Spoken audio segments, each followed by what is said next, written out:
আসানসোলে যেতে লেগেছে। এই লোকগুলাকে যদি আমরা ঠিক মতন কনভিন্স করতে পারি, আমার মনে হয় আমাদের এবার ভোটে জেতা শুধু সময়ের অপেক্ষা। পাশাপাশি দিদি যে কল্পতরুভাবে আমাদেরকে বিভিন্ন প্রকল্পের বিভিন্ন সুযোগ সুবিধাগুলো দিল, সেই সুযোগগুলো তো আছেই। মহিলাদের ভোটটা একটা কংক্রিট জায়গায় চলে গেল। পাশাপাশি আমাদের যুব সমাজের ভোটটা একটু মানে নেগেটিভ সাইডে ছিল, সেটাও কিন্তু আমাদের যুব সাথীর মাধ্যমে একটা বড় বার্তা দিদি দিয়ে দিলেন। সেটাকে ফসলটা কিন্তু আমাদের তুলতে হবে। আজকালকার ইয়াং ছেলেপেলের একটা বড় পার্সেন্টেজ পান টান খায় বেড়ায়, তাদেরকে ওই জায়গাটাই হিট করতে লাগবে। কিন্তু তোর মাসে 1000 টাকা তো গুটখার খরচা হয়, এটা তো দিদি দিবে রে। আমি নিজেকে শুদ্ধই বলছি, প্রত্যেকটা নেতা যদি আমরা একটু সংযত হই, তবেই আমরা আমাদের জেতা কোনো ব্যাপার না। দর্শক শুনলেন, গতকালকেই রাজ্যের মুখ্যমন্ত্রী নবান্নে বসে ওই যে প্রকল্প যুবসাথী সেটাকে এগিয়ে এনেছেন। বাজেটে বলা হয়েছিল যে আগস্টে শুরু হবে, কিন্তু কালকে বলেছেন নবান্নে আগস্ট না, এপ্রিল মাস থেকে শুরু হবে এবং তার আগে বিধানসভা ভিত্তিক ক্যাম্প হবে যেখানে অ্যাপ্লাই করা যাবে। যারা মাধ্যমিক পাস বা তারও বেশি 40 বছর বয়স পর্যন্ত অ্যাপ্লাই করা যাবে, মাসে 1500 টাকা। তো সেটাকে টিএমসির এই নেতা, নাম হচ্ছে বিশ্বজিৎ সেন, টাউন প্রেসিডেন্ট ময়নাগুড়ি টিএমসির, তিনি বলছেন যে এটাকে মানে যুব সম্প্রদায়ের যেহেতু একটা অংশ, বড় অংশ পান মশলা গুটকা খায়, তো আমাদেরকে এটাকে হিট করতে হবে। বলতে হবে, আরে মাসে যে খরচা পান মশলা গুটকার, সেই খরচটা তো দিদি দিচ্ছে রে, বলে এটাকে হিট করতে হবে। ভাবুন দর্শক, উনি বলছেন যে মহিলাদের যে ভোটটা সেটা তো হয়ে গেছে, মানে ওই লক্ষ্মীর ভাণ্ডারে যেহেতু বৃদ্ধি করা হয়েছে, ফলে সেটা তো অনেকটাই নিশ্চিত। তো যুব সম্প্রদায় সেটা অনেকটা নেগেটিভ ছিল, তো সেটাকে পজিটিভ করার জন্য দিদি তো যুবসাথী প্রকল্পটা এনেছেন। তো এটাকে আমাদেরকে এইভাবে হিট করতে হবে পান মশলা খরচ হিসেবে যুব সম্প্রদায়কে। ভাবুন দর্শক, কি কনসেপ্ট, কি ভাবনা। হ্যাঁ, একদিকে মদ, চোলাই, পাউচ এইসব দিয়ে ডুবিয়ে রাখা, আবার এদিকে পান মশলা গুটকা। কি কনসেপ্ট ভাবুন, যুব সম্প্রদায়কে পান মশলা গুটকার খরচ দিয়ে ভোট আদায়ের চেষ্টা। যুব সম্প্রদায় মানে যে কোনো সমাজের একটা শক্ত জায়গা, একটা শক্ত জায়গা। যুব সম্প্রদায় এগোলে সমাজ এগোয়। তাদেরকে নেশার দিকে ঠেলে দেওয়ার চেষ্টা হচ্ছে, পান মশলা গুটকা, সেই খরচ বলে উৎসাহ দেওয়া। যারা খাচ্ছেন খান, যারা এখনো খাননি ধরে নিন, আর যারা আরো মানে খাচ্ছেন আরো বেশি করে খেয়ে যান। দিদি তো দিচ্ছেন না 1500 টাকা মাসে।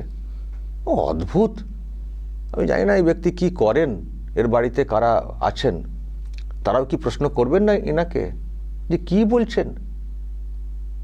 আর সত্যি দিদি তাহলে এটাই দিচ্ছেন নাকি? এটাই তাহলে ধরবো যুব সম্প্রদায়। এখন তো সত্যি একটা কথা যে এমনিতে একটা দেখবেন অবসাদ এসে গেছে, অন্ধকার, কিছুই নেই রাজ্যে, কি করব না করব, অবসাদ এসে গেছে। অবসাদ থেকে অনেক মানুষ বেপথে চলে যাচ্ছেন, বিপদে চলে যাচ্ছেন।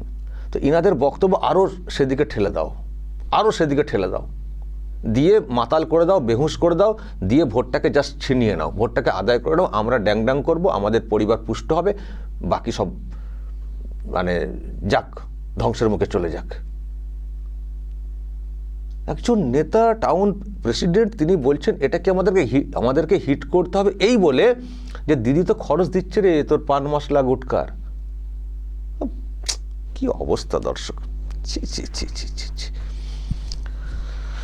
দর্শক, আমি ওনাকে ফোনে ধরেছিলাম আজকে, অনেকবারই ফোনটা কেটে দিয়েছেন, তো আমি বারবার ধরার চেষ্টা করেছিলাম। দেখুন তো উনি কি ব্যাখ্যাটা দিচ্ছেন। এক তো এরকম বলেছেন, তারপরেও কিভাবে মিথ্যা কথা বলছেন বা ঘুরিয়ে দেওয়ার চেষ্টা করছেন, দেখুন, শুনুন, তারপর ব্যাখ্যাতে আসছে। হ্যালো। হ্যাঁ, বিশ্বজিৎ সেন বলছেন? নমস্কার, আমি আরামবাগ টিভি থেকে বলছিলাম।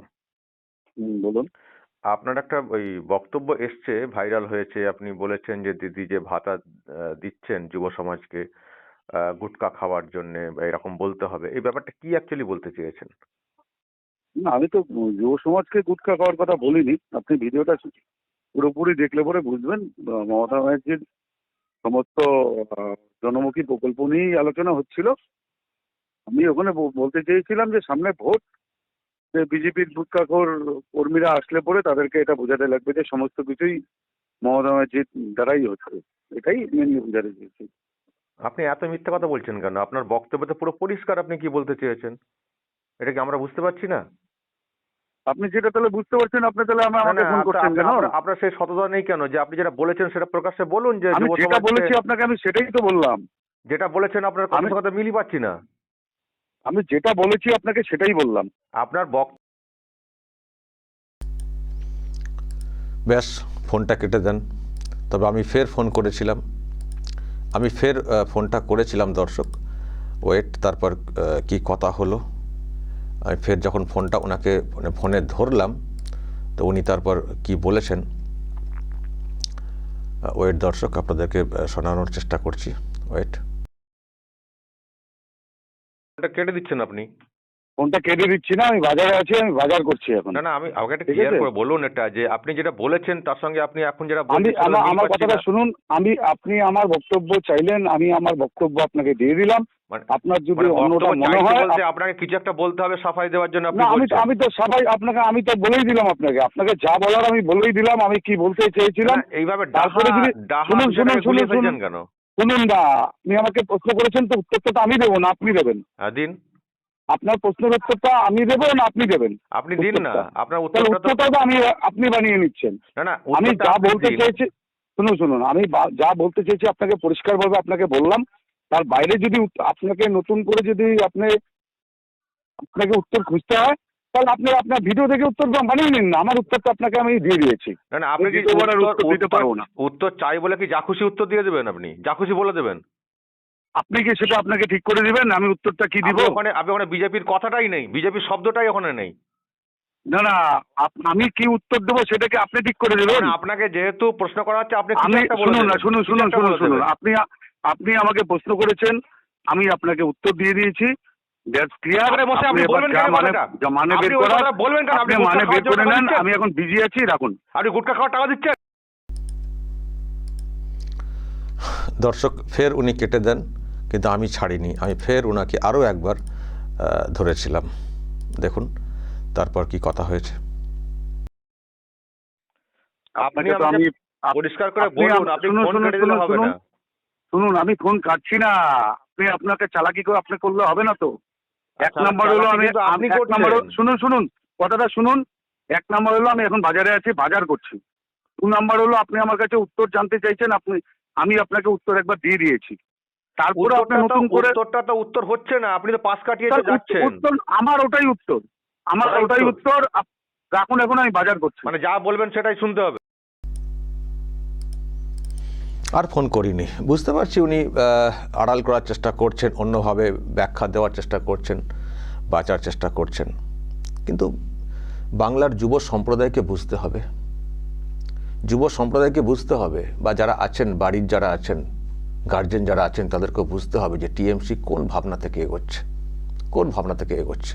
উনি যতই পাশ কাটিয়ে চলে যাওয়ার চেষ্টা করুন, উনি যতই বিজেপির দিকে বিষয়টা ঠেলে দেওয়ার চেষ্টা করুন, উনি কি কথাটা বলেছেন সেটা তো পরিষ্কার।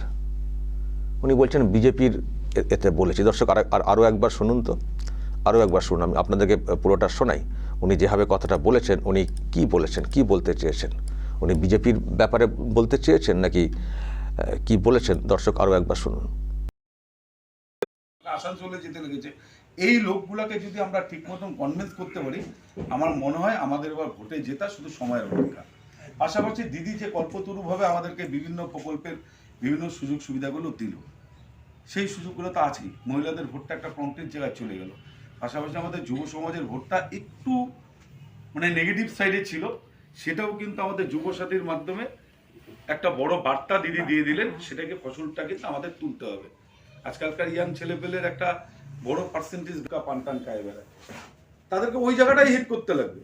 কিন্তু তোর মাসে 1000 টাকা তো গুটখার খরচা হয়, এটা তো দিদি দিবে রে। আমি নিজেকে শুদ্ধই বলছি, প্রত্যেকটা নেতা যদি আমরা একটু সংযত হই, তবেই আমরা আমাদের জেতা কোনো ব্যাপার না। দর্শক শুনলেন, কি বলবেন, কি হচ্ছে রাজ্যটার? এদের হাতে যদি সরকারটা আবারও ফিরে আসে, বুঝতে পারছেন কি হবে রাজ্যটার সর্বনাশ যেটুকু বাকি আছে, বুঝতে পারছেন?